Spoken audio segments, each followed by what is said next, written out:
सगळ्यांना नमस्कार. आज आपण इथे ह्या 3 महिन्याच्या निरोप समारंभासाठी जमलो आहोत.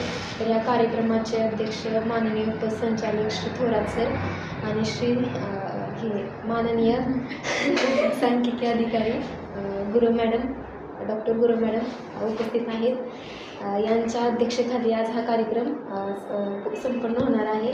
तर माझी इच्छा आहे की ह्या कार्यक्रमाची सुरुवात आमच्याकडून एक छोटंसं गिफ्ट तुम्ही स्वीकारून करूया. ओके, फोटो काढा. Most wanted. फोन आणला नाही का? एकाच बाजूला या सगळेजण. मी आज सर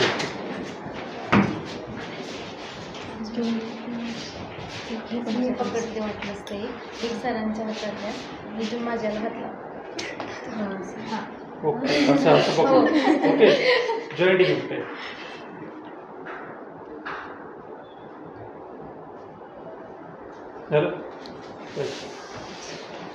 या गिफ्टचं कारण म्हणजे डेस्कवरती पण राहिलं ना आमची आठवण म्हणून पण तुम्ही पुढच्या बॅचेससाठी पण ती आठवण राहणार. तर कार्यक्रमाची सुरुवात मनोगत व्यक्त म्हणजे ह्या 3 महिन्यांचा एक्सपिरियन्स आहे असा म्हणजे ज्याचा त्याचा त्यांनी व्यक्त करून सुरुवात करूया.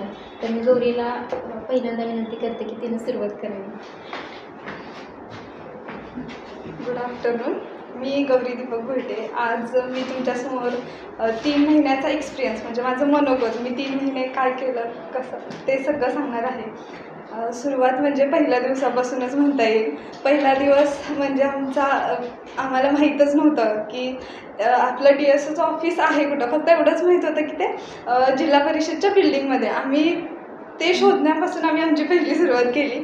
आम्ही आलो तर आम्ही जसे आम्हाला लोक भेटत जातील तसं त्यांना विचारत गेलो की तुम्हाला माहिती आहे का सांख्यिकी विभाग कुठं आहे. मग तिथं आम्ही तसं ते सांगतील तसं आम्ही पुढं आलो. मग आम्हाला भेटलं फायनली सांख्यिकी विभागात. मग आलो तर आम्ही पहिल्यांदा एंटर केलं. तर आम्हाला पहिले म्हणजे सुरेशदादा आणि पाटील सर भेटलेले. मग ते म्हटले या बसा. म्हणजे त्यांच्याशी पहिली ओळख झाली आमची. त्यानंतर तसंच आम्ही असंच बसलेलो. आम्हाला तिथं आता फाईल्स वगैरे होत्या पण कसा हात लावायचा इथून आमचा विचार चाललेला की तिथं आहेत पण आपण कसा हात लावायचा विचारल्याशिवाय तर आपण लावू शकत नाही. मग आम्ही बसलो तर पाटील सर आम्हाला बोलले बसलाय काय नुसतं ते फाईल्स घ्या आणि वाचा की म्हणजे ॲटलिस्ट तुम्हाला थोडं तरी समजेल. त्यातून काही समजणार नाही असं नाही, थोडं तरी समजेल. मग आम्ही सुरुवात केली. नंतर सरांसोबत आणि मॅडमसोबत आमची पहिली मीटिंग झाली. त्या मीटिंगमध्ये सरांनी आणि मॅडमनी आम्हाला सांगितलं की तुम्हाला म्हणजे 3 महिन्याच्या कालावधीत तुम्हाला काय काय करायचं आहे.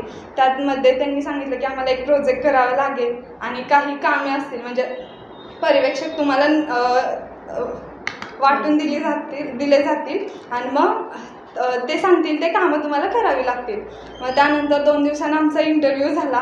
इंटरव्ह्यूमध्ये त्या मीटिंगमध्ये आम्हाला सांगितलेलं की तुम्ही वेबसाईट बघा, त्यावर कोणते कोणते टॉपिक्स आहेत त्याचा स्टडी करा आणि तुम्हाला कशात इंटरेस्ट आहे ते बघायचं होतं. मग आमचा इंटरव्ह्यू घेतला मॅडमनी आणि पाटील मॅडमनी. त्यामध्ये मॅडमने आमचा इंटरेस्ट जाणून घेतला की कशात आहे कशात नाही. त्यानंतर आम्हाला जे पर्यवेक्षक आणि टॉपिक निवडून दिले. तर प्रथमतः आम्हाला SDG टॉपिक भेटलेला. SDGमध्ये आम्हाला काहीसुद्धा माहीत नव्हतं. म्हणजे पहिल्यांदा आम्ही वाचलेलं ते म्हणजे पलीकडच्या रूममध्ये ते बोर्ड लावलं आहे त्यांनी शाश्वत विकास ध्येय. तिथून आम्ही सुरुवात केली की किती ध्येय आहे ते सगळं जाणून घेतलं. मग तसंच पुढं मॅडमसोबत सरांसोबत आमची मीटिंग होत राहिले. सरांनी आम्हाला खूप गायडन्स दिला. त्यासोबत मॅडमने आम्हाला एवढं म्हणजे आम्ही करायचं ते आम्हाला असं वाटायचंच नाही की आम्ही काय केलं आहे. मॅडम प्रत्येक टप्प्यावर आम्हाला सांगत राहिलं की तुम्ही करताय हे खूप आहे, भरपूर काही तुम्ही केलेलं पण आहे त्यात. त्यामुळं पुढं अजून काही करायचं मोटिवेशन येत राहिलं. आणि सरांनी आम्हाला खूप काही वाचायला सांगितलेलं. आम्ही ते खूप सारं सगळं वाचलं. पण आम्ही ते पहिले काही दिवस आम्ही ते कुठं रायटिंग म्हणजे लिहून ठेवलंच नव्हतं. नंतर सर म्हटले विचारायचे आम्हाला काय आठवायचं नाही, फक्त एवढं आठवायचं की हे आम्ही वाचन केलंय म्हणून. मग नंतर त्याच्या पुढं आम्ही ते लिहित राहिलो. पण एवढं त्याच्यात काही होतं की ते आम्हाला लिहिलेलं पण आठवायचं नाही. पाणी शोधात वेळ जायचं की कुठं लिहिलंय कुठं नाही असं. नंतर मग पुढं सगळं हळूहळू तो SDG सगळा समजत गेला. समजत म्हणजे अजून जरी विचारलं तरी एवढं खूप कॉम्प्लेक्स विषय येतो की त्याच्यात एक सिंगल व्हेरिएबल म्हणजे एका रिलेटेड व्हेरिएबल्स नाही आहेत, इतके वेगवेगळे व्हेरिएबल्स आहेत की ते लक्षात ठेवणं तर खूपच अवघड आहे. आम्ही पहिल्यांदा सगळे गोल्स पाठ केले, ते पण आम्ही प्रेझेंटेशनच्या आधी 2 आठवडे पाठ केले, ते पण सरांनी सांगितलं म्हणून. नाही तर आम्ही आपलं राहतील लक्षात म्हणून तसंच. पण फायनली आम्ही केले गोल पाठ, मग झाले आमचे ते. नंतर तसंच सरांनी आपल्यासारखे मीटिंग्स घेतलेले. सरांनी सांगितलं की फ्युचर प्लॅन असो किंवा काय ते म्हणतात वर्तमानात जगा, फ्युचरमध्ये आणि पास्टमध्ये कधी जगायचं नाही. परत हेल्थ रिलेटेड सांगितलं आपल्याला, तुम्ही काळजी घेतली पाहिजे आत्ता नाही पण फ्युचरमध्ये तुम्हाला त्यामुळं प्रॉब्लेम्स वाढत राहतील. ते सगळं मॅडमनी पण आम्हाला सांगितलेलं की ॲनालिसिस म्हणजे आपल्याला काय वाटतं, डेटा दिला त्याच्यात ॲनालिसिस करणं म्हणजे काय, सगळं भरपूर सारे ग्राफ्स काढणं, फॉरकास्टिंग करणं, परत टेस्ट वापरणं, हे म्हणजे सगळं ॲनालिसिस झालं असं नाही. त्याच्यात तुम्ही साधं एक ग्राफ जरी काढला आणि त्या डेटाची माहिती जरी घेतली, ते पण आपलं एक ॲनालिसिस होतं, आम्हाला मॅडमनी सांगितलं. त्यामुळं आम्हाला म्हणजे आधी वाटायचं हे आता आम्ही ॲनालिसिस काय करणार डेटामध्ये, हा डेटा असा आहे की याच्यात आपण काहीच करू शकत नाही असं आम्हाला स्टार्टिंगला वाटत होतं. पण मॅडमनी जसा म्हणजे आम्हाला मार्ग दाखवला तसा आम्ही पुढं चालत गेलो. एका पॉईंटला आम्हाला काहीसुद्धा कळत नव्हतं की आता काय करायचं याच्यात आम्हाला. मॅडम म्हटल्या थांबा जरा, मग त्यांनी समजून सांगितलं की तुम्ही अजून याच्यात खूप काही करू शकता. मग आम्ही तसं करत गेलो. सरांनी आम्हाला खूप आधी पब्लिकेशन्स बघायला सांगितलेले. आम्हाला त्यावेळेस वाटलं काय नुसतं वाचायचं आहे, पण ते पब्लिकेशनचा उपयोग आम्हाला फायनल प्रेझेंटेशन बनवण्यासाठी झाला. म्हणजे त्याच्यात जे व्हिज्युअलायझेशन वगैरे होतं ते सगळं आम्ही म्हणजे त्याच्या सगळ्या आयडिया आम्ही जेवढे पब्लिकेशन वाचलेले तिथूनच घेतलेले. त्यामुळे आमचं प्रेझेंटेशन ही खूप छान झालं असावं असं मला वाटतंय. आणि फायनल फाईल वगैरे आम्ही काल सबमिट केली, ती पण छान झाली असावी. तसंच आमच्या मेंटर होत्या पाटील मॅडमनी आम्हाला तसे खूप सपोर्ट केला. त्यांनी आम्हाला डेटा फाईल दिली. त्यांनी SDG संबंधित सुरुवात तर त्यांच्याकडून आमची शिकायची झाली की SDG म्हणजे काय नक्की. त्यांनी आम्हाला फाईल्स दिल्या आणि त्यात कसा डेटा कलेक्ट केला जातो वगैरे ते सगळं समजलं आम्हाला. तसंच आता बाकीचं फक्त SDGच नाही तर बाकीचे काही कामं असतात तेही आम्ही समजून घेतली इथली. त्यामध्ये साळुंके सरांनी सगळ्यात बेसिक गोष्टीपासून शिकवलं, म्हणजे फाईल कशी बांधायची हे आम्हाला महत्त्वाचं साळुंके सरांनी शिकवलं. त्याचसोबत म्हणजे लँग्वेज आपली मराठी कितीही असली पाहिजे, म्हणजे काय त्याला प्रशासकीय असली पाहिजे ते शिकलं. पाटील सर नेहमी सांगत राहतात की म्हणजे त्यांनी पुढच्या भविष्यात तुम्ही किती हे काय त्याला पुढच्या भविष्य तुमचं कसं चांगलं तुम्हाला घडवायचं असेल तर तुम्ही आत्ताच कष्ट घेतले पाहिजेत. वेळोवेळी त्यांनी आम्हाला सांगत राहिले. तसंच जाधव सरांनी म्हणजे शिक्षणासोबत तुम्हाला प्रत्येक गोष्टीचं म्हणजे ट्रेनिंग घेतील आणि मग शिकवतील असं नाही, ते तुम्ही स्वतः पण शिकलं पाहिजे, ते शिकलो आम्ही. तसंच बाकी कर्मचाऱ्यांकडूनही भरपूर काही शिकण्यास भेटलं आम्हाला. त्याबद्दल खरंच आभारी आहे. ते म्हणजे सर आणि मॅडम यांचे खूप आभारी आहे, कारण त्यांच्यामुळं आम्ही खूप काही शिकलो इथे. सगळ्याच माझ्या मैत्रिणीही. Thank you so much.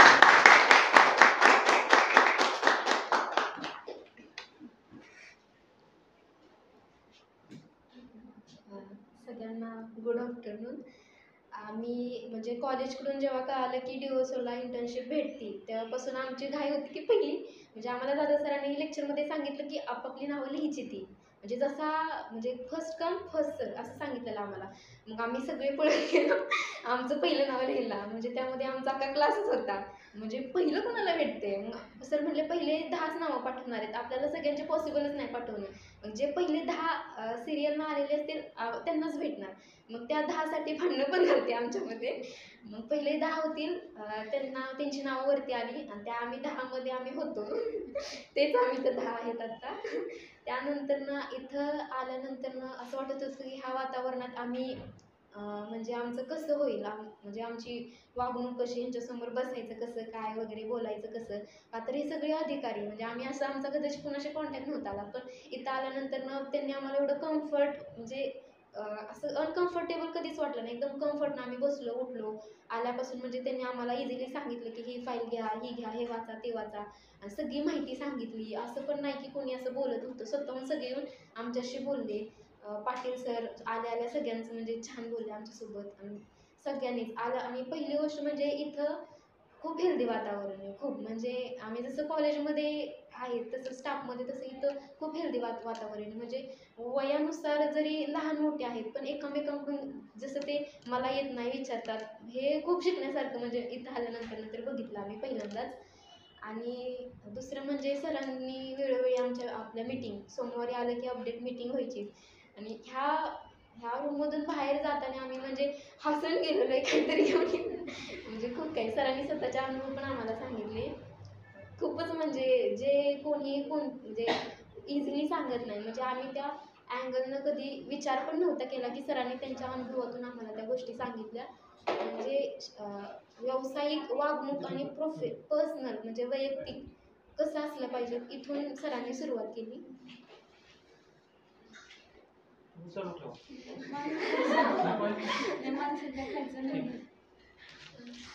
म्हणजे सरांनी म्हणजे आयुष्याचा इथून पुढचा सगळा टप्पा आमच्याशी डिस्कस इथून पुढचा जो आमच्या आयुष्यात टप्पा येणार आहे तो 1 वर्षाचा नंतरचा असो किंवा 2 वर्षानंतरचा असो सरांनी प्रत्येक म्हणजे विथ अनुभव आणि एक्झाम्पलनं आमच्याशी डिस्कस केला. तो खरंच म्हणजे असं कोणत्याही असं इझिली सांगत नाही. ते खूप महत्त्वाचं होतं आमच्यासाठी. म्हणजे ह्या कार्यालयाची शासकीय पद्धती, शिस्त आणि जे काही असेल ते सोडून आम्ही भरपूर घेऊन चाललो. म्हणजे आम्ही ऑदर आमच्या जे क्लासचे इंटर्न्स बाकीकडे आहेत तिथून आम्ही तुमचं कसं चाललंय आम्ही तुमचं कसं चाललंय त्यातून तर कळालं की आपण गुड नाही तर आपण बेस्ट आहोत हे तर जाणीव झाली. आणि इथून पुढे म्हणजे आम्ही कुठं इंटरव्ह्यूला गेलो काय गेलो सुरुवात इंटर्न म्हणून इथूनच झाली तर खूप अभिमानाने आणि प्राऊड फील सांगणार की आम्ही इथं इंटर्नशिप केलेली म्हणजे ह्या कार्यालयाचा आमच्यासाठी खूपच फायदा आहे भविष्यासाठी. कारण की हे एकदम म्हणजे ह्या शिस्तीतून बाहेर पडलो ना की आम्हाला पुढे गेल्यानंतर ही शिस्त नक्कीच उपयोगाला येणार आहे. आणि मॅडमचं तर म्हणजे आम्हाला ही संधी भेटली हेच महत्त्वाचं होतं. तुमच्या दोघांशिवाय तर ही संधीच नसती भेटली. जरी कॉलेजने इथं आम्हाला म्हणजे संपर्क साधला आमचे विद्यार्थी घ्या तुम्ही आम्हाला होकार दिला त्यामुळं आम्हाला ही संधी भेटली त्याबद्दल खरंच तुमचे आभार. थँक्यू.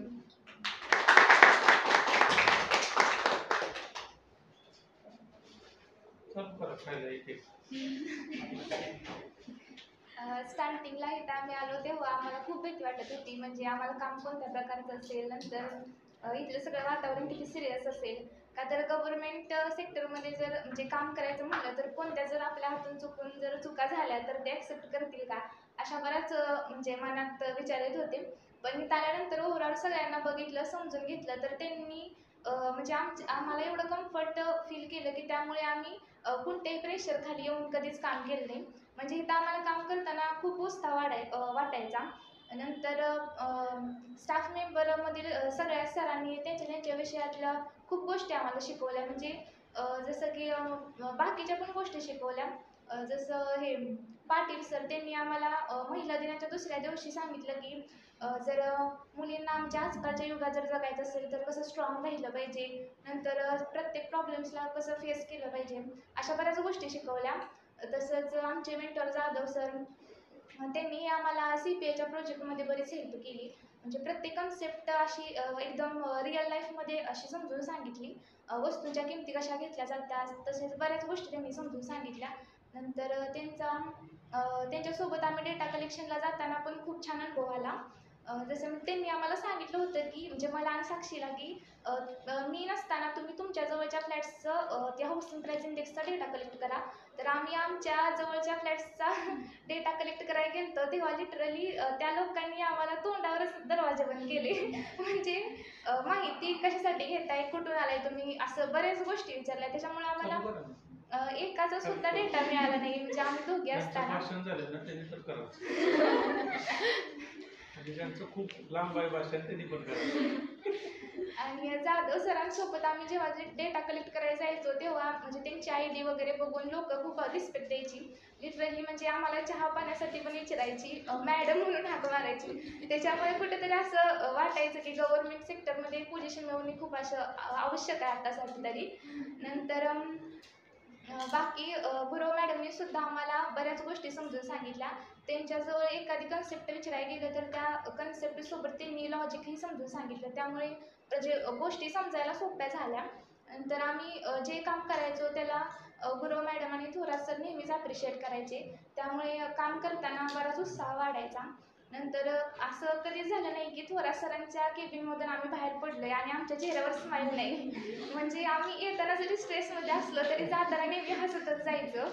आणि त्यांनी पण आम्हाला इतर त्यांच्या अनुभवातून बऱ्याच गोष्टी शिकवल्या, जसं की म्हणजे दररोज व्यायाम केला पाहिजे, नंतर फ्युचरचे प्लॅन्स रेडी ठेवले पाहिजेत, अजून हे अशा बऱ्याच गोष्टी शिकवल्या. म्हणजे नंतर प्रेझेंटमध्ये राहिलं पाहिजे, इमॅजिनेशनचा विचार न करता. नंतर ह्या गोष्टी आम्हाला पुढे जाऊन म्हणजे आम्हाला ताणीनच आम्ही नंतर म्हणजे ऑल ओव्हर एक्सपिरियन्स खूप छान होता. थँक्यू.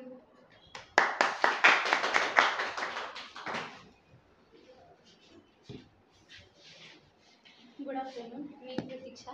मी आज तुम्हाला माझा 3 महिन्याचा इंटर्नशिपचा अनुभव सांगणार आहे.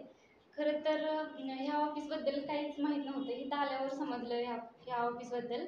पहिले 2 दिवस तर असेच गेले. तिसऱ्या दिवशी मॅडमने इंटरव्ह्यू घेतला होता. त्यामध्ये त्यांनी मला म्हणजे विचारलं, पण ती मला काही सांगता आलं नाही. मी त्यांना सॉरी पण म्हणलं होतं. पण त्याच्यावर त्या मला असं म्हणलेलं की म्हणजे आम्हाला इथं तुम्हाला असं काही कमी बिमी दाखवायचं नाही, असं काही आमचा हेतू नाही. फक्त तुम्ही पुढं आयुष्यात तुम्हाला म्हणजे ह्या गोष्टी जमल्या पाहिजे ते म्हणून फक्त आम्ही हे सगळं करतोय असं त्या म्हणल्या. त्यांनी खरंच खूप समजून घेतले. प्रोजेक्टबद्दल पण गौरीने सांगितलंच, प्रोजेक्टबद्दल SDGचा प्रोजेक्ट होता आमचा. थोरात सरांनी पण खूप समजून घेतले. प्रेझेंटेशनच्या वेळी पण म्हणजे डेमो प्रेझेंटेशन होतं ना त्यावेळी जर तिथं दुसरं कोण असतं ना तर मला नाही वाटत मी दुसऱ्या वेळेला परत नंतर प्रेझेंटेशनच दिलं असतं. तुम्ही त्यावेळी सांगितलं ना की होतं थोडंसं फक्त ही कर, त्याच्यामुळे मी नंतर उभी राहिली, नाहीतर मला नाही वाटत मी नंतर उभी राहिली असती. आणि सगळा स्टाफ पण खरंच खूप छान आहे. पाटील मॅडमनी पण आम्हाला खूप मदत केली प्रोजेक्टसाठी. थँक्यू.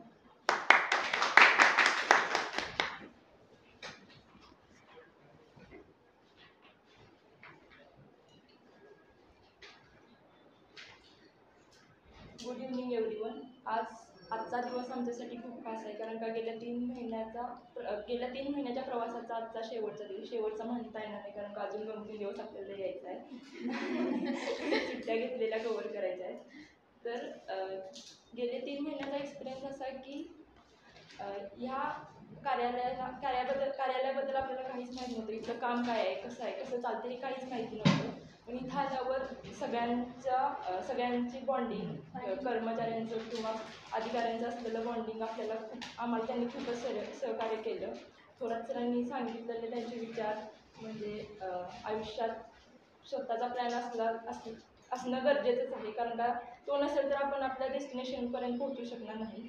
परत जर आपल्याला आयुष्यात खरंच यशस्वी व्हायचं असेल तर मानसिक आणि शारीरिक हेल्थ आपल्याला बॅलन्स करणं खूप इम्पॉर्टंट आहे, आणि त्याच्यासाठी कमीत कमी 15-20 मिनिटं एक्सरसाइज करणं खूप गरजेचं आहे. तसेच गुरव मॅडमांच्याकडून पण खूप काही शिकण्यासारखं आहे. त्या म्हणजे सोर्स ऑफ नॉलेज असं म्हणता येईल त्यांच्याबद्दल, कारण का त्यांची कामाबद्दल असलेली कन्सिस्टन्सी, म्हणजे त्यांचं कुठलंच काम मला असं वाटत नाही की कुठलं पेंडिंग असेल. त्यांचं काम कायम वेळेतच असतं.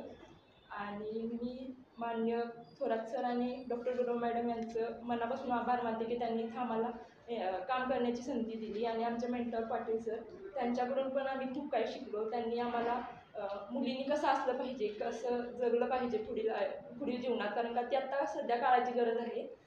तर त्यांच्याकडूनही आम्ही खूप काही शिकलो. तर थँक्यू.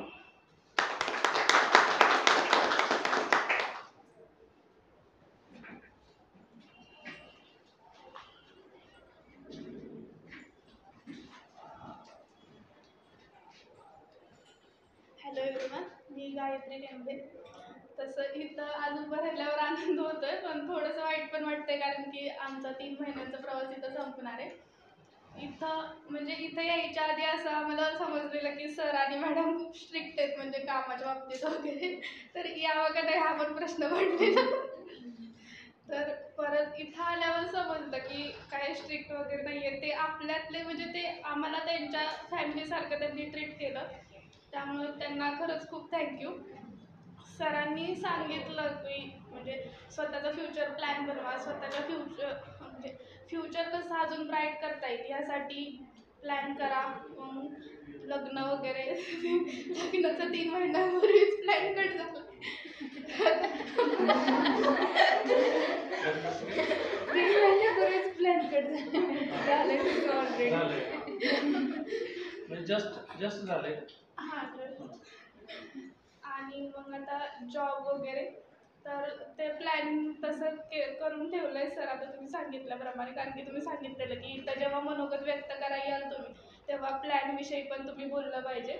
आणि त्यानंतर हेल्थसाठी सरांनी सांगितलेलं की शरीर दिवसभर जर आपल्याला 24 तास जर शरीर आपलं तुमचं वर्क करत असेल तर तुम्ही सुद्धा त्याच्यासाठी 15 मिनटं दिली पाहिजेत ॲटलिस्ट दिवसातून.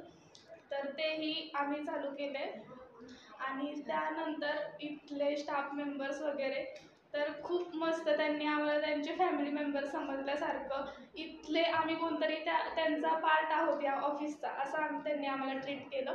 त्याबद्दल खरंच थँक्यू. आणि इथं म्हणजे आम्ही जेव्हा आलो तेव्हा मॅडमनी वगैरे आम्हाला तुम्ही सांगितलं की लिंक बघा, DS वेबसाईट बघा, त्यातून जो प्रोजेक्ट दिला तो त्या पद्धतीनं करायचा होता जे हवं होतं. म्हणजे जर का गव्हर्नमेंट जॉब करायचा आहे तर त्यासाठी मग राज्य उत्पन्न असं हा टॉपिक निवडला, ज्याबद्दल काही माहीत नव्हतं. बजेट कधी तयार होतं, कोण तयार करतं, काही आयडिया नव्हती. पण जसं जसं पुढं काम करत गेलो तसं तसं असं एवढं नॉलेज आलं की आता झोपेत जरी विचारलं तरी काही प्रॉब्लेम येणार नाही आहे. त्यासाठी तुमच्या दोघांचे मनापासून आभार. थँक्यू.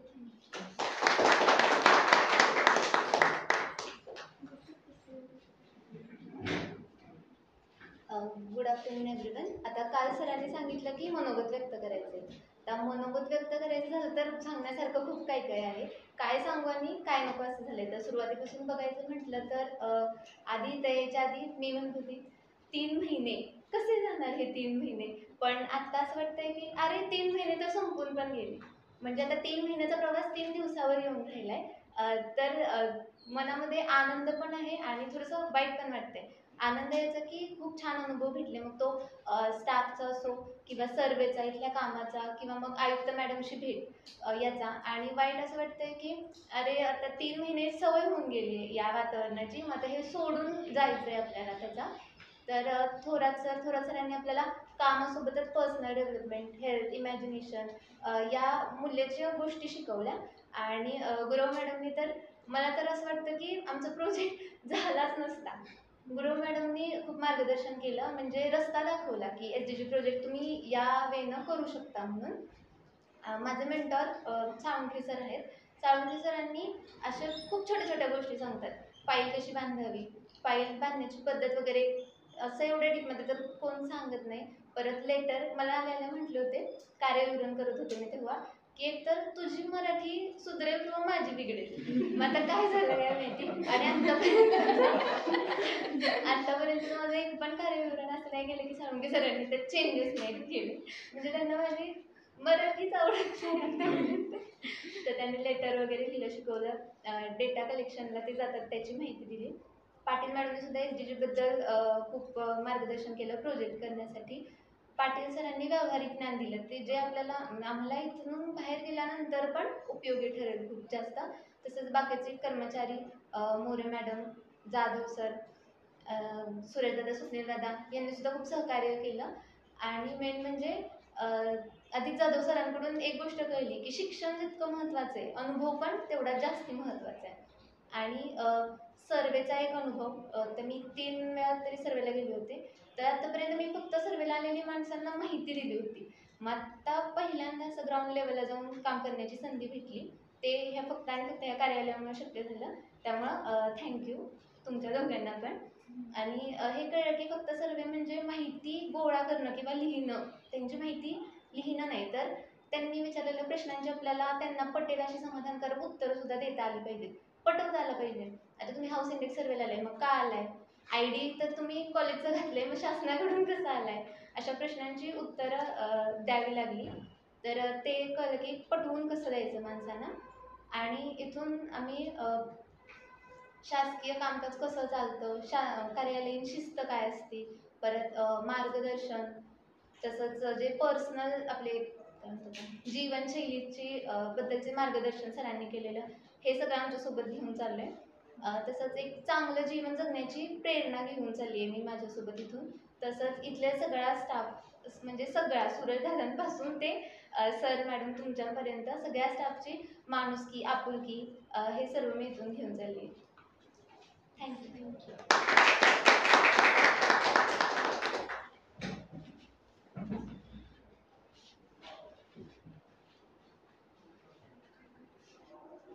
फर्स्टली मी मॅडम आणि सरांना थँक्यू म्हणते, कारण की त्यांनी आम्हाला मनोगत आमचं 3 महिन्याचं संधी दिली व्यक्त करण्यासाठी. तर फर्स्टली मी मॅडमबद्दल बोलेन की मॅडम जेव्हा आमचे इंटरव्ह्यू घेत होत्या तेव्हा पहिल्यांदा मॅडमने विचारले की राज्य उत्पन्न का हवं आहे. तर माझ्या डोक्यात जे चाललेलं होतं ते मॅडमला मी एक्सप्रेस नाही करू शकले, बट आज सांगते की गव्हर्नमेंट एक्झाम जेव्हा द्यायची असते तेव्हा तुम्हाला सगळ्यात जास्त इम्पॉर्टंट जे आहे ते राज्य उत्पन्न आहे.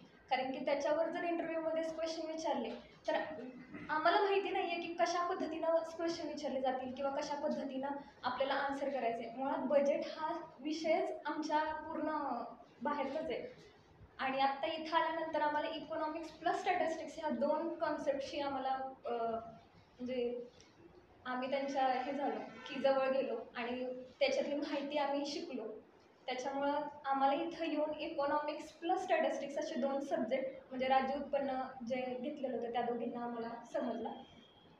त्याच्यानंतर बोलायचं झालं तर सरांनी जे एक्सपिरियन्स आमच्याशी शेअर केले, तर मी ह्या गोष्टीची एक गोष्ट सांगू इच्छिते की आमचे एक सर होते जे आम्हाला म्हणाले की 12वीत असताना आमचे सर होते ते आम्हाला म्हणायचे की प्रत्येक वेळेस आहे ना, जर कोणी एक्सपिरियन्स सांगितला असेल तर तो नेहमी तुमच्या डोक्यात ठेवायचा. कारण की जेव्हा तुम्ही एक्सपिरियन्स घ्यायला जाता ना तेव्हा तुम्हाला तो टाईम कन्झ्युम करावा लागतो. त्यापेक्षा तुम्ही दुसऱ्यांच्या एक्सपिरियन्समधनं जास्त चांगलं शिकू शकता. मग सरांनी जे एक्सपिरियन्स सांगितले ते आम्ही आयुष्यभर आमच्या हे लक्षात राहतील आणि त्याच्यातून आम्ही खूप काही शिकलो आहे. आणि ते आयुष्यभरासाठी आमच्या म्हणजे पर्सनल लाईफ असो नाही तर प्रोफेशनल लाईफ असो त्याच्यात आम्ही कॅरी आऊट करत जाऊ पुढे. आणि सरांनी सुद्धा आम्हाला जाधव सरांनी सुद्धा खूप जास्त चांगलं मार्गदर्शन केलं. टिप्पणी कशी लावायची, कशा पद्धतीने टिप्पणी लिहिली जाते, ह्या सगळ्या गोष्टींबद्दल सांगितलं. जे बांधकाम विभागाचा जो आपण डेटा कलेक्ट करतो तो 20 तारखेनंतर जो बुधवार येतो किंवा गुरुवार येतो ह्या दिवशी केला जातो. अशा पद्धतीची सगळी माहिती सरांनी सांगितलेली होती. पूर्ण इन डिटेल ग्राउंड लेवलपासून सरांनी सगळ्या गोष्टी आम्हाला समजून सांगितल्या राज्य उत्पन्नाच्या. आणि सगळाच ओव्हरऑल स्टाफ खूप सपोर्टिव्ह आहे आणि खूप जास्त म्हणजे आम्हाला मदत करणारा होता. आणि त्याच्याबद्दल मी थँक्यू म्हणते सगळ्यांना. थँक्यू.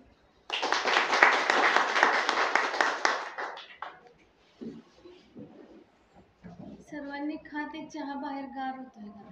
खाल्लं नाही का? नाहीच ना सर, ते खाईनाच झाले. खावा. सुरेश दादा 2 वेळा बघून गेले चहा ज्यांचं झालंय द्यायला. त्यांनी खावा. भाषण झालेले. Good evening everyone. माझं नाव साक्षी पाटील आणि सगळ्यांनी म्हटल्याप्रमाणे पहिल्यांदा जेव्हा आम्ही इथं आलो तेव्हा सांख्यिकी विभागात नेमकं काय काम केलं जातं हे आम्हाला कोणालाच माहीत नव्हतं. म्हणजे कशा प्रकारचा डेटा वगैरे असतं आम्हाला फक्त कॉलेज म्हणजे एवढंच माहिती होतं की डेटावर आपल्याला वर्क करायचं असतं. मग इथं आल्यावर समजलं की डेटा कोणत्या कोणत्या प्रकारचे असतात. मग मॅडमांनी सांगितलेलं की तुम्हाला एका विषयावर कोणते तरी प्रोजेक्ट वगैरे करायला लागणार आहे. मग नंतर आमचा विषयच ठरत नव्हता लवकर. मग त्यानंतर प्रकाशने वगैरे वाचायला लावली. मग समजलं की हे आपल्याला विषय आहेत.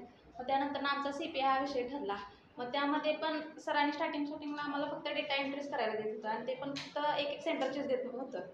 त्यामुळे माहिती नव्हतं की आपल्या सातारा जिल्ह्यात एकूण किती सेंटर्स आहेत वगैरे काहीच माहीत नव्हतं. आणि जेव्हा मग नंतर आम्ही सरांच्यापाशी बसलो तेव्हा आम्हाला सगळ्या सेंटरची वगैरे माहिती मिळाली. नंतर मग ते प्रत्येक महिन्याला डेटा कलेक्ट केला जातो आणि प्रत्येक प्रोडक्टचा असतो हे माहिती होतं. नंतर SPD वगैरे सगळं बघितलं. SPD प्रत्येक प्रोडक्टची म्हणजे सविस्तर माहिती असते हे आम्हाला त्यावेळेस समजलं. त्यानंतर मग सरांसोबत रोज मीटिंग असायच्या त्यामुळं सरांनी आपले अनुभव सांगितले. त्यांनी भरपूर काही अशा गोष्टी शिकवल्या ज्या आम्हाला आता भविष्यासाठी उपयोगी ठरतील. व सर्वांचे प्रेझेंटेशन झाले, त्यामुळे आम्हाला बाकीच्या विषयाची माहिती मिळाली. फक्त आमचे विषय न राहता बाकीचे सगळ्यांचेच विषय समजले. तसेच प्रोफेशनल एन्व्हायरमेंटमध्ये कसे काम करतात व टीमवर्क कसे केले जाते हे आम्हाला समजले. आणि तुम्ही सर्वांनी चांगल्या प्रकारे आम्हाला सपोर्ट केला, गायडन्स केला, त्याबद्दल तुमचे धन्यवाद.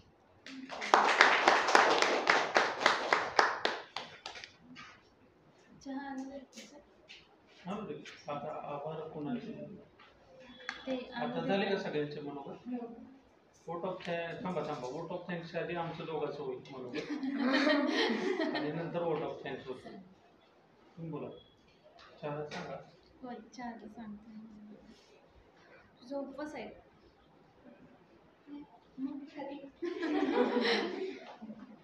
आहे का चहा त्याला? ठीक आहे बोल. माझं नाही रेकॉर्ड करणार. करा की. तर ही जेव्हा नवीन बॅच आपल्याकडे आली इंटर्नशिप, सगळ्याच मुली आलेल्या आणि ह्या ऑफिसमध्ये मी मोरे मॅडम आणि नंतर नीलम आली तर लेडीजच कोण नव्हत्या, सगळे जेंट्सच होते. तर जेव्हा यादी आली की एवढे सगळे इंटर्न्स येणार आहे तर पहिले सगळे खुश झाले की ओके आपल्याकडे 9 इंटर्न्स येणार, कारण की मागच्या वर्षी असं झालं होतं 2 मुलं आणि 1च मुलगी आली होती. आणि जेव्हा यादी पाहिली मॅडम सगळ्या मुलीच येणार आहे, म्हणजे किती नुसतं चिवचिवाटच असणार आहे. सगळ्या टीमचं असंच होतं की आपल्याला एवढ्या सगळ्या मुली येणार आहेत, त्यांनाच हँडल किती करायला लागेल, आजूबाजूला गोंधळ झाला तर बाकीचे ऑफिसर्स काय म्हणतील, इथपासून खरं तर सुरुवात होती. पण जोक सपाट की त्याच्यानंतर जेव्हा तुमचे इंटरव्ह्यू घेतले तेव्हा लक्षात आलं की तुम्ही सगळ्याजणी कॅपेबल आहात सगळ्या गोष्टी करायला, किंवा तुम्हाला नॉलेज आहे, कन्सेप्ट माहिती आहे, पण ती शब्दात मांडताच येत नाही. मग मे बी तुम्ही समोरच्याला घाबरत असाल, किंवा तुम्ही पहिल्यांदा कार्यालयात आलात म्हणून तुम्हाला लक्षात येत नसेल की मी कसं बोललं पाहिजे शासकीय अधिकाऱ्यांशी, शासकीय कर्मचाऱ्यांशी, किंवा मी स्वतःला कसं म्हणजे समोरच्याला कसं सांगू की मला हे माहिती आहे. ते तुम्हाला शब्दच सापडत नव्हते, किंवा तुम्ही प्रिपेअर्डच नव्हते की कोणतरी आपल्याला हे सगळे प्रश्न तिथे गेल्यावर विचारेल. मे बी तुमचे जे बॅचमेट्स आहेत बाहेर जे इंटर्नशिप करते त्यांना असं कोणी काही विचारलेलं नसणार आहे. त्याचा खरं तर आपल्या ऑफिसचा हाच उद्देश होता की जेव्हा इंटर्नशिपला आपल्याकडं कोणतरी येणार आहे, मग ते 1 विद्यार्थी असू देत किंवा 10, त्यांना आपण एवढी तरी आशा दिली पाहिजे की भविष्यात जर तुम्ही डिपार्टमेंटचा भाग झाला तर तुम्हाला माहिती पाहिजे की डिपार्टमेंट कसं रन होतं आणि त्याच्याही पुढची पिढी तुम्ही कशी घडवू शकणार आहात. जर आम्हीच तुम्हाला वाईट एक्सपिरियन्सेस दिले असते आणि तुमच्याशी बोललोच नसतो आणि तुसडेपणानेच वागलो असतो तर तुम्ही परत कधी फिरकूनच आला नसता. तुम्ही 3 महिन्याचे रडत कडतच काढले असते की आम्हाला काहीच प्रोजेक्ट दिला नाही, आम्हाला काहीतरी कामाला लावलं. तर आमचा म्हणजे सरांचा डे 1 पासूनचं हेच होतं की आपण ह्यांना काय काय देऊ शकतो. आता फील्ड वर्क तुम्हाला द्यायचं का नाही ह्याच्याबद्दल आम्हाला खरं तर शंकाच होती, कारण की पुणे ऑफिस जे आहे पुणे DSO ते फील्ड वर्क देत नव्हतं, सोलापूर देत नाही, कोल्हापूर देत नाही. पण मग मी त्यांना म्हटलं की आपल्याला फील्ड वर्क करायचं असेल तर ह्या लोकलच आहेत आणि आपलं ऑफिसचा स्टाफ जाईल तेव्हा त्यांनाही लक्षात येईल की डेटा कसा कलेक्ट होतो. आणि आता हे तुम्हाला समजलं आहे फील्ड वर्क केल्यामुळं की डेटा का गरजेचा असतो. त्याच्यामुळं माझी सगळ्यांना एवढीच रिक्वेस्ट आहे, तुम्ही तुमच्या गावी जेव्हा परत जाणार आहात किंवा भविष्यात जिथं कुठं असाल या भारतावर किंवा ह्या ग्लोबवर कुठंही रिलोकेट होणार असाल, तिथं जे कोणी माहिती तुमच्याकडे मागायला येईल शासकीय, त्याला तुम्ही प्रॉपर माहिती द्या आणि शेजारच्यांना पण सांगा की याला व्यवस्थित माहिती देणं आवश्यक असतं, नाहीतर यांचं डेटा ॲनालिसिस सगळं चुकतं. तर तो एक तुम्हाला चांगला आम्ही अनुभव दिलेला आहे. आणि सरांनी तुम्ही जसं सगळ्यांनीच सांगितलं की सरांनी तुम्हाला वेगवेगळ्या प्रकारे गायडन्स केलेलं आहे, म्हणजे ते हेल्थ असू देत, लाईफस्टाईल असू देत, नॉलेज असू देत, किंवा थॉट प्रोसेस कशा ठेवल्या पाहिजे, वर्तमानात कसं जगलं पाहिजे. तर सर हे आमच्यासोबतही रोज मंडे मीटिंगला आमच्यासोबतही हे असेच सेशन्स असतात. सो आम्ही ती फार एन्जॉय करत असतो, म्हणजे मीटिंग टेन्शनचा भाग झाल्यावर आम्हाला ते 10 मिनटं रिलॅक्सेशनचे असतात. पण सरांनी तुम्हाला खूप छान मार्गदर्शन केलं आहे, किंवा तुमचे प्रोजेक्ट्स हे आम्हाला जेवढे अपेक्षित होते त्यापेक्षा खरंच चांगले झाले आहेत. म्हणजे तुम्हाला जे माहिती आहे ते तुम्ही पहिल्या महिनाभरात आम्हाला सांगतच नव्हतं की हे तुम्हाला माहिती आहे किंवा हे तुम्हाला जमतंय, किंवा तुम्ही ओपन अप व्हायलाच महिना घेतला.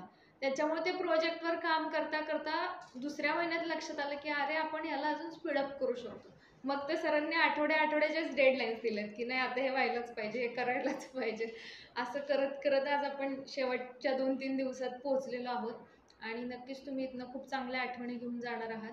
तर मला एवढंच वाटतं की बिईंग स्टॅटिस्टिशियन तुम्ही जिथे कुठे माहिती गोळा करणार असाल किंवा डेटावर काम करणार असाल तिथे तुमच्या नॉलेजचा पूर्ण वापर करा.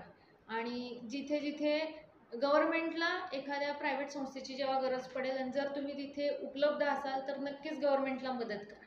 एवढंच मला म्हणायचं आहे. थँक्यू.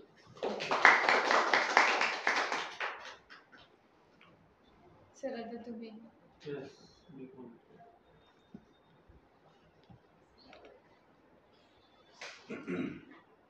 आजचा आपला हा तुम्हाला ऑफिशियली निरोप देण्याचा प्रोग्राम जो आहे त्या निमित्तानं मी आपल्याला थोडंसं बोलू इच्छितो की आम्ही ज्यावेळी मी 2011ला पास आउट झालो त्यावेळी ही कन्सेप्ट नव्हती OJT. तर मला ते आज फार रिग्रेट होतोय की आमच्या वेळी का नव्हतं ह्या गोष्टी. सर आपल्या वेळेस बरं झालं नव्हतं. इथले कसे होते तेव्हा. तो ती गोष्ट वेगळी आहे पण नव्हतं या गोष्टीचं थोडं रिग्रेट आहे. तर तुम्हाला एकतर ही संधी मिळाली त्याबद्दल यू आर सो लकी. म्हणजे आय फील दॅट. हा एक विषय झाला. दुसरं असं आहे की तुम्हाला जे प्रोजेक्ट अलॉट झाले त्याचं ॲनालिसिस खूप चांगलं केलं. म्हणजे मला आठवत आहे की जे ॲनालिटिकल टूल्स तुम्ही वापरले रिअल लाईफमध्ये म्हणजे इथं ते आम्ही ज्यावेळी MSc करत होतो त्यावेळी आम्हाला तेवढेसे येत नव्हते. कळलं? एक्सपोजर नव्हता. मग त्या मानाने तुम्ही यू आर बेटर दॅन अस म्हणजे कंपॅरिझन करायचं म्हटलं तर हा एक चांगली प्लॅटफॉर्म आहे तुम्हाला भेटलेला. प्लस आपण जे सेशन करायचो म्हणजे आपण प्रोजेक्टविषयी तर आपण रोजच म्हणजे मी ज्या डेडलाईन दिल्या त्या तुम्ही फॉलो केले त्याबद्दल मला तुमचं अभिनंदन करावं लागेल. कारण की काय काम जर वेळेत व्हायचं असेल तर डेडलाईन शिवाय कामं होत नाही. म्हणजे आपल्याला एक म्हणजे माझा मार्गदर्शक एक मित्र आहे IT मधला त्याने सांगितलेलं एखाद्या घरामध्ये लग्न असेल समजा लग्न आहे 15 जूनला तर लिटरली लग्न होईपर्यंत लोक वेगळ्याच जोशमध्ये असतात आणि एक टार्गेट असतं त्यांना या गोष्टी 15 जूनपर्यंत किंवा 14 जूनपर्यंत आपल्याला ॲट एनी कॉस्ट संपवायचे आहेत. आणि 16 जूनला जर तिथं तुम्ही पाहिलं वातावरण तर एकदम असं एवढं रिलॅक्स असतं. कोण झोपलेला आहे उठलाच नाही अशा पद्धतीचं असतं. म्हणजे याचा अर्थ काय तर there is a deadline of what 15 June. कळलं का? म्हणजे आपण आपल्या आयुष्याचंही असंच आहे. आपण डेडलाईन शिवाय कामच करत नाही. म्हणजे एखाद्याला वजन कमी करायचं आहे तर तो सपोज 80वर असेल तर he has to put some deadline on the paper. म्हणजे 70 किलो काय असेल ते मे बी तो तिथपर्यंत पोहोचेल की नाही माहीत नाही पण टू रीच देअर ते टार्गेट आपल्याला ठेवावंच लागतं. जसं SDG मध्ये टार्गेट्स आहेत म्हणजे जिथं गोल आहे तिथं टार्गेट आहे ना तसं आपल्या लाईफबद्दल पण आहे. दुसरं आपल्या आयुष्यामध्ये सुद्धा देअर इज अ प्लस जिथं असतं तिथं मायनस सुद्धा असतं. लक्षात आलं का तुमचं? आणि मला असं वाटतं म्हणजे माझा पर्सनल अनुभव आहे आपल्या आयुष्यामध्ये सुखाचे क्षण फार कमी आहेत दुःखाचे क्षण ढीगभर आहेत. बरोबर आहे. तर त्या सुखाच्या क्षणांमध्ये आपण तो क्षण एन्जॉय केला पाहिजे. आपण असं नाही म्हटलं पाहिजे की हा क्षण संपल्यावर दुःख म्हणजे क्षण संपण्याचं सुद्धा दुःख असतं. तर तो विचार असतो बॅक ऑफ माइंड कुठेतरी. प्लस मला जो ऑडियन्स भेटला म्हणजे यू आर माय ऑडियन्स, तर मलाही तुमच्याशी चर्चा करताना मजा आली. मला 1 महिन्यापूर्वी मला एका कॉलेजवर बोलवलं होतं आणि तिथे लेक्चर द्यायला त्यांनी बोलवलं. म्हणले किती मुलं आहेत? ते म्हणले 400 मुलं आहेत. ओके मग कोणती स्टँडर्डचे? म्हणजे first FY BSc to MSc. म्हणजे मी नाही येणार, कारण मला थोडा मॅच्युअर ऑडियन्स आवडतो.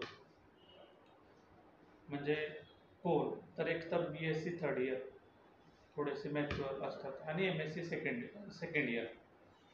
असे मॅच्युअर ऑडियन्सला सांगायलाही बरं वाटतं आणि ते ऐकायलाही ते बरं असतात. आता मी माझ्या शाळेमध्ये कधीच गेलो नाही, कारण फार मुलं ती बोलत असताना पण इकडे तिकडे बोलत असतात. तर मी कशाला आलो इथं हे फिलिंग येतं. म्हणून मला पर्सनली मॅच्युअर ऑडियन्स आवडतो. प्लस शेअर करायला मला एक आवडतं गोष्टी ज्या आहेत आणि जे लाईफमध्ये घडत आहे ते कुठल्या जरी कन्सेप्टला लिंक करायला सुद्धा मला त्यावेळी सुचतं. आणि तुम्ही जे सांगितलं की आम्हाला इथं आल्यावर कम्फर्टेबल वाटलं, तर हे या ऑफिसचं स्ट्रक्चरच तसं आहे. म्हणजे आम्ही आता दोघांनी तसं ठेवायचा प्रयत्न केलेला आहे.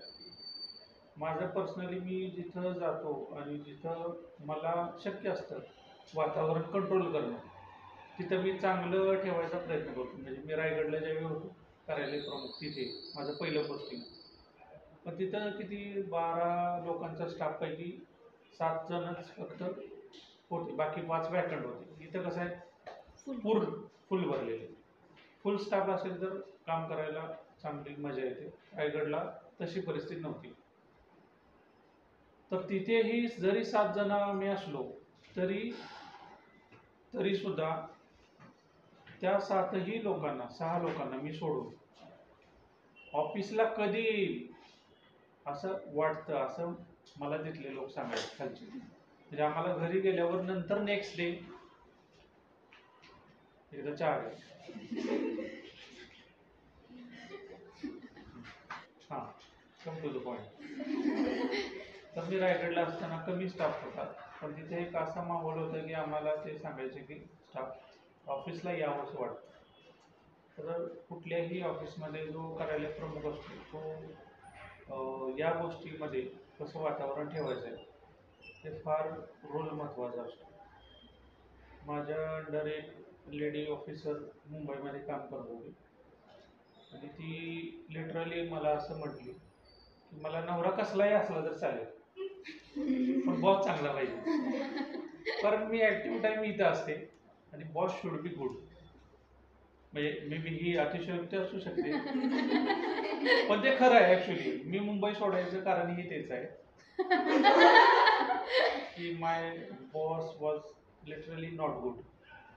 इथे जे स्टाफ आहे खालचा, तुम्ही जे त्यांचं कौतुक केलं, खरंच ते कौतुकास पात्र आहे.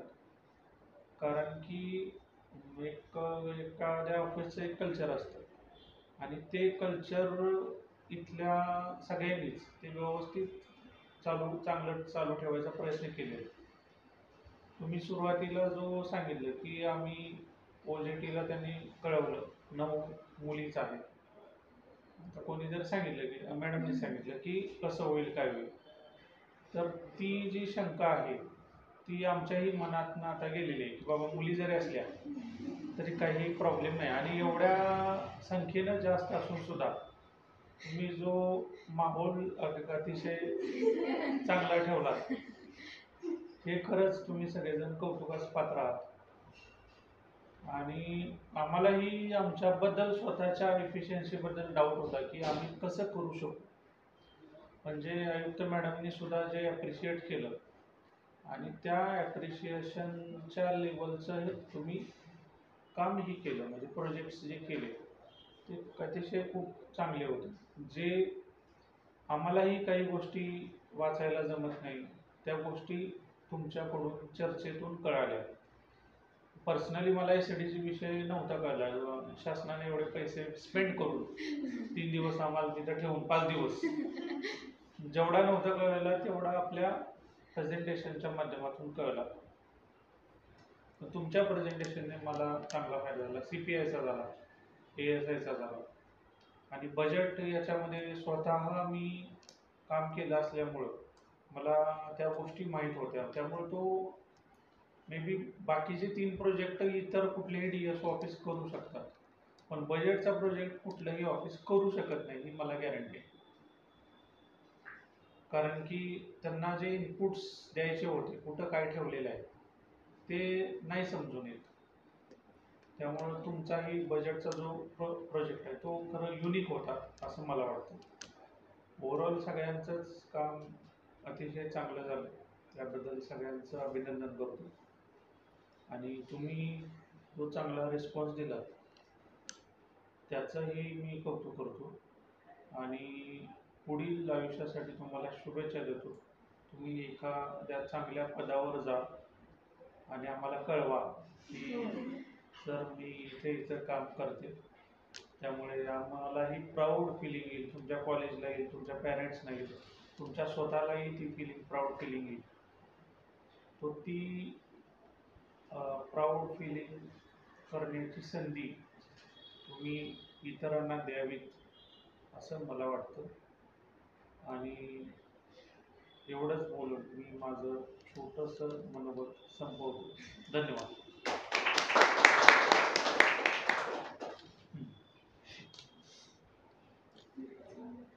आज या निरोप समारंभासाठी मला आभार व्यक्त करण्याची संधी मिळाली, त्यासाठी सर्वांचे आभार.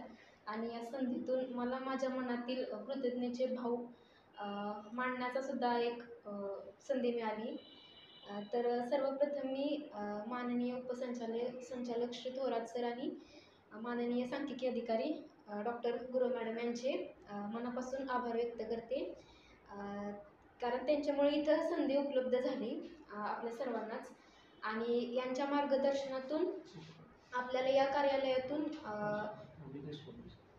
अनेक गोष्टी आत्मसात आपण करू शकलो. तसेच मी आमच्या युनिव्हर्सिटीचे सुद्धा आभार व्यक्त करते, कारण NEPच्या नवीन धोरणानुसार त्यांनी आमच्या सिलेबसला OJT हा पार्ट ॲड केला आणि ह्या कार्यालयाशी संपर्क साधून म्हणजे विद्यार्थ्यांना इथं OJT मिळू शकते का हा त्यांनी प्रयत्न केला आणि आम्हाला इथे OJT मिळाली. त्यामुळं आम्ही आमच्या युनिव्हर्सिटीसुद्धा आभार व्यक्त करतो. तसेच या कार्यालयातील स्टाफ यांचेसुद्धा विशेषतः मनापासून आभार, कारण त्यांनी नेहमीच आम्हाला मदत केली आणि म्हणजे प्रत्येक कामात आपलेपणाची भावना दिली, म्हणजे आपलेपणाने सगळं समजून सांगितलं. आणि या कार्यालयातील म्हणजे वातावरण म्हणलं तर प्रेरणादायी आहे, आनंददायी आहे आणि स्वच्छ पण आहे. या वातावरणामुळे सुद्धा म्हणजे आम्ही नक्कीच फ्रेश माइंडनं आम्ही इथं काम केलं आहे. आणि म्हणजे ह्या कार्यालयातील प्रत्येक दिवस हा आमच्यासाठी काहीतरी नवीन शिकवण घेऊनच आलेला आहे आणि या शिकवणीचा आम्हाला भविष्यात नक्कीच फायदा होणारच आहे. आणि म्हणजे आमच्याकडून एक विनंती आहे की आम्हाला भविष्यात कधीही तुमच्या दोघांची मदत पडली तर तुमच्याकडून आम्हाला मदत मिळावी. आणि हा निरोप समारंभाचे आयोजन केल्याबद्दल मॅडम सर आणि या कार्यालयाचे आम्ही मनापासून धन्यवाद व्यक्त करतो. आणि पुन्हा एकदा सर्वांचे धन्यवाद.